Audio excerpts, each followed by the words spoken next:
Olá pessoal, João Vitor Verobleski, estudante de Psicologia, trazendo mais um vídeo a respeito de um tema dentro da Psicologia. Hoje nós vamos trabalhar com um autor que eu não costumo trabalhar muito, mas que ultimamente estou lendo e trabalhando com as suas teorias devido a uma matéria da faculdade que traz esse conteúdo.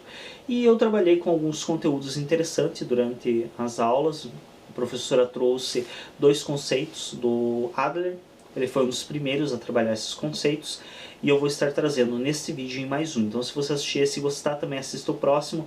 Esse é sobre o complexo de inferioridade, e o próximo é sobre o complexo de superioridade. Então ambos, as temáticas são interessantes, e o Adler é um dos primeiros a trazer isso, principalmente em relação à criança. E se você gostar, esteja assistindo o outro, clique em gostei para nos ajudar a destacar o vídeo, e também se inscreve no canal. O que é o complexo de inferioridade? Então a criança, ela naturalmente, ela tem um complexo de inferioridade já nela. Então ela já nasce com um complexo, não, perdão pelo uso incorreto da palavra, uma sensação de inferioridade. Então a criança, ela é menor fisicamente falando que o adulto. Então o adulto está em uma posição de superioridade física mesmo em relação à dimensão. A criança, ela é dependente do adulto para tudo, porque ela nasce frágil, um bebê que precisa ser cuidado, precisa ser alimentado.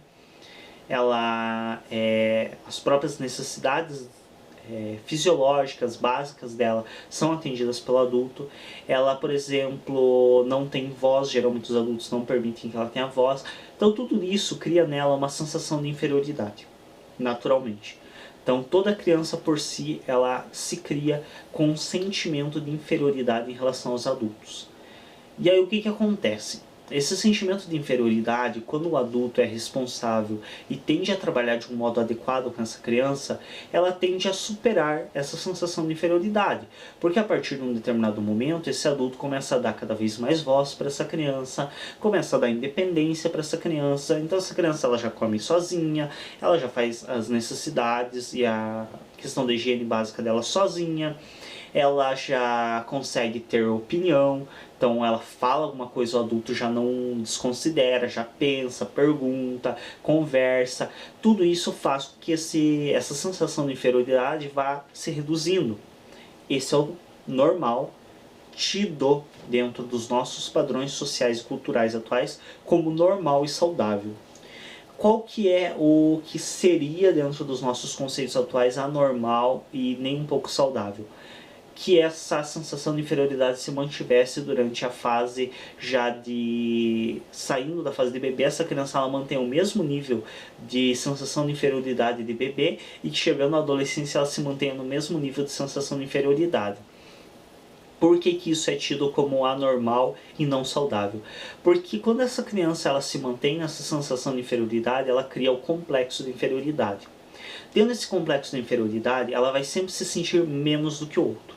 Automaticamente é uma criança que não vai ter opinião, não vai ter voz, não vai exercer sua criatividade. Então muitas vezes ela sabe como fazer, mas ela nem tenta fazer, porque ela tem medo de errar, porque ela se sente inferior a todos. Então é aquela velha história, né? Todo mundo é bonito, eu sou feio, todo mundo consegue, eu não posso, eu não consigo. Cria realmente uma situação onde o indivíduo não tem autoconfiança, não tem amor próprio. Então isso é bem danoso com o amor próprio desse indivíduo. Ele não exerce sua liberdade, ele tem medo, ele precisa de uma constante aprovação. Então quem tem esse complexo de inferioridade, por não ter uma autoconfiança, acaba tendo uma necessidade de sempre ter uma aprovação de alguém. Então, se eu faço uma coisa, eu não posso fazer uma coisa por fazer. Ah, eu pintei um quadro porque eu gosto de pintar, coloco lá na minha parede. Gostaram, gostaram, não gostaram, dane-se. Eu gostei de fazer. Quem tem complexo de inferioridade, não. Ele precisa que digam que gostaram daquele quadro. E se alguém dizer que não gostou, não, esse quadro tá ruim, não gostei não, que negócio esquisito, o mundo dessa pessoa desaba. Então ela tende a ter sentimentos, sensações muito mais intensas também. Então ela tende a se frustrar muito mais com as coisas, ela tende a ter um sofrimento muito maior perante certas situações, justamente por esse complexo de inferioridade. Então o que é o importante para não criar esse complexo na criança? Primeiro, não tratar a criança como inferior. Então a criança deve ser tratada com igualdade. Por mais que em certos momentos, durante a fase inicial, há momentos em que você vai ter que se colocar em uma posição superior a ela. Por exemplo, você não vai deixar que uma criança enfie os dedos na tomada, né? Então, alguns momentos você vai demandar essa questão de superioridade, mas isso não pode ser o tempo todo. Então, você não pode submeter a criança às tuas vontades. Você tem que proteger ela no que precisa ser protegido, mas também dar liberdade a ela para que ela entenda que ela tem sim direitos, que ela pode coisas, valorizar a opinião da criança. Então muitos pais não estão nem aí para a opinião da criança. Vão comprar um móvel novo para casa, se a criança gostou ou não gostou, está um pouco se lixando. Muitas vezes o que é pior, né? Vão comprar um móvel para o quarto da criança. Porque ainda quando é uma mesa para cozinha, quando é um sofá para sala, tá. Realmente nem sempre a criança vai escolher exatamente o que os pais querem. Agora, quando é pro quarto da criança, faça-me um favor, né? Obrigar às vezes a criança a ter no quarto uma coisa que ela não quer, que ela não gosta, é uma situação muito ridícula. Se é pro quarto da criança, não interessa se combina com os outros móveis ou não.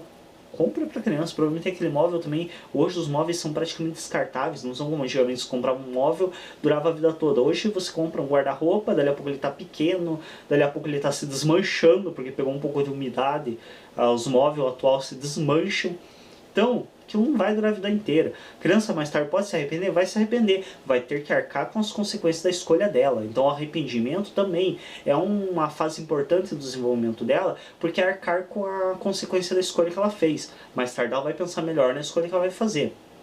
Quando é pro resto da casa, isso eu peguei o móvel, a escolha de um móvel como um exemplo bobo, mas isso pode ser várias coisas. Por exemplo, um outro vídeo meu que eu tenho sobre a dificuldade das crianças aceitarem mudanças. Por exemplo, muitas vezes os pais vão se mudar de cidade, vão fazer um reboliço na vida da criança, praticamente destruir com a vida social dela, e não questionam nada. A criança simplesmente chega, vamos mudar, junte tuas coisas, estamos indo.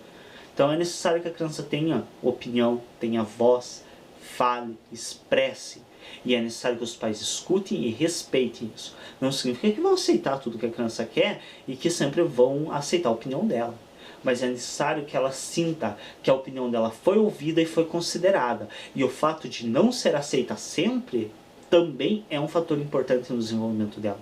Assim como também, vez ou outra, ser aceita para que ela saiba que a opinião dela tem valor. Que às vezes vai ser útil, vai ser aceita e que outras vezes não. Ela vai aprender tanto a exercer sua opinião, quanto a se frustrar por não ter a opinião atendida, porque não é coincidente com a opinião de outras pessoas. Agora, frustração por ser ignorada, isso não é saudável para uma criança ter. Creio que seja isso. Se você gostou desse vídeo, assista também ao próximo do Complexo de Superioridade. É quase um complemento desse. Então, obrigado pela atenção de todos, se inscreva no canal, clique em gostei.